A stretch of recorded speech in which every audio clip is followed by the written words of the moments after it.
À la fin de l'après-midi du 29 septembre 1759, le ciel noircit tout à coup dans la région de l'archipel de Juan Fernandez, à 600 km environ au large des côtes du Chili.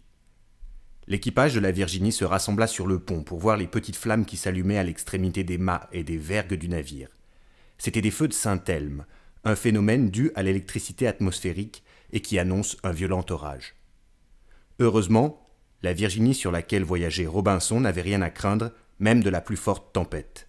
C'était une galiote hollandaise, un bateau plutôt rond, avec une mâture assez basse, donc lourd et peu rapide, mais d'une stabilité extraordinaire par mauvais temps. Aussi, le soir, lorsque le capitaine Van Dissel vit un coup de vent faire éclater l'une des voiles comme un ballon, il ordonna à ses hommes de replier les autres voiles et de s'enfermer avec lui à l'intérieur en attendant que ça se passe. Le seul danger qui était à craindre, c'était les récifs, ou des bancs de sable, mais la carte n'indiquait rien de ce genre, et il semblait que la Virginie pouvait fuir sous la tempête pendant des centaines de kilomètres sans rien rencontrer.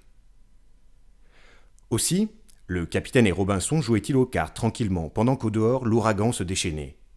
On était au milieu du XVIIIe siècle, alors que beaucoup d'Européens, principalement des Anglais, allaient s'installer en Amérique pour faire fortune. Robinson avait laissé à York sa femme et ses 2 enfants pour explorer l'Amérique du Sud et voir s'il ne pourrait pas organiser des échanges commerciaux fructueux entre sa patrie et le Chili. Quelques semaines plus tôt, la Virginie avait contourné le continent américain en passant bravement le terrible cap Horn. Maintenant, elle remontait vers Valparaiso, où Robinson voulait débarquer. « Ne croyez-vous pas que cette tempête va beaucoup retarder notre arrivée au Chili » demanda-t-il au capitaine en battant les cartes. Le capitaine le regarda avec un petit sourire ironique en caressant son verre de genièvre, son alcool préféré. Il avait beaucoup plus d'expérience que Robinson et se moquait souvent de son impatience de jeune homme.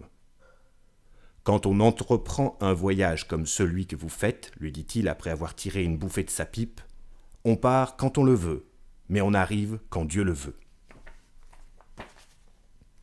Puis, il déboucha un tonnelet de bois où il gardait son tabac, et y glissa sa longue pipe de porcelaine. Ainsi, expliqua-t-il, elle est à l'abri des chocs et elle s'imprègne de l'odeur mielleuse du tabac. Il referma son tonnelet à tabac et se laissa aller paresseusement en arrière. « Voyez-vous, dit-il, l'avantage des tempêtes, c'est qu'elles vous libèrent de tout souci.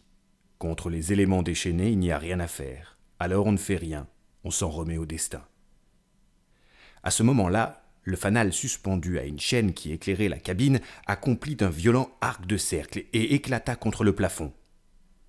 Avant que l'obscurité totale se fasse, Robinson eut encore le temps de voir le capitaine plonger la tête la première par-dessus la table. Robinson se leva et se dirigea vers la porte. Un courant d'air lui apprit qu'il n'y avait plus de porte.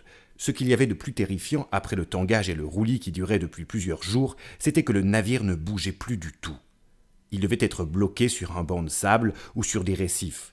Dans la vague lueur de la pleine lune balayée par des nuages, Robinson distingua sur le pont un groupe d'hommes qui s'efforçaient de mettre à l'eau un canot de sauvetage. Il se dirigeait vers eux pour les aider quand un choc formidable ébranla le navire. Aussitôt après, une vague gigantesque croula sur le pont et balaya tout ce qui s'y trouvait, les hommes comme le matériel.